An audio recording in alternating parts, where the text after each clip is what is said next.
Hello మా నమస్తే. కరెక్ట్గా ఈ రోజుకి కరెక్ట్గా సంవత్సరం అయితే అవుతుంది మనం ఎర్రలతో చేపలు పట్టరు అయితే. ఎందుకంటే అయితే ఎర్రలతో అయితే కొత్త నెలలో కొత్త చేపలు పడదామని కొత్త బండితో అయితే కొత్తగా వచ్చాం అనమాట. మనం అయితే కొత్తగా వచ్చిన ఛానల్ విజిట్ చేసిన వాళ్ళైతే సబ్స్క్రైబ్ అండ్ ఫాలో మాత్రం మర్చిపోవాలి. మా ఒకప్పుడు ఎర్రల తోట చాలా కష్టపడే ఉన్నప్పుడు వానలు పడుతున్నాం కాబట్టి కొద్దిగా తేలిక దొరుకుతుంది. నేనైతే చూడుతుంటే మా వాడైతే తేరు కప్పులు వేస్తున్నాడు అనమాట. ఇంకైతే మనం చేపలు పెట్టే ప్లేస్ అయితే ఇదనమాట. ఈ ప్లేస్ లో అయితే మనం చాలా చేపలు అయితే పెట్టేవాళ్ళం. అప్పుడైతే మనం వీడియో తీయలేదన్నమాట.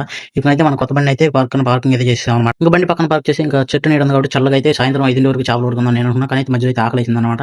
అయితే వెదర్ అయితే చాలా బాగుంది. మా పాతకాలంలో రాజులు యుద్ధానికి సిద్ధమైనప్పుడు కత్తికి వదిన ఎలా చూసుకుంటారు. మా వాడు అయితే ప్లేస్ అయితే అలా చూసుకుంటున్నాను అనమాట. చేపల ప్లేస్ అయితే ఇంకైతే మనకైతే ఇక్కడైతే ఒక 50 కేజీలు 50 గ్రాముల చేప అయితే ఒకటి పడింది.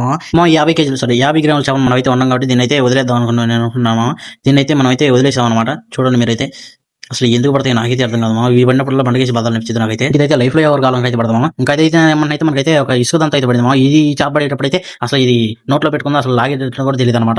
ఇదైతే తినేసి పడుకునేది అనమాట. అంతే మనం ఇంకా దీన్ని లాక్కోవాలన్నమాట. ఇంకైతే మనకు పడిన చేపలు అయితే పక్కన పెట్టేసి మళ్ళీ ఇంకా 1 అవర్ అయితే అన్నం తినేసి అయితే మళ్ళీ వచ్చాం అనమాట. మనకైతే అయితే ఈ చేప అయితే పడింది ఫస్ట్ మనం ఏగానైతే ఇదైతే కలర్ ఉందన్నమాట. ఈ చేప అయితే టేస్ట్ అయితే చాలా బాగుంది. ఈ చేపకి నేను పెట్టిన పేరు వచ్చేసి పూలమాల అనమాట.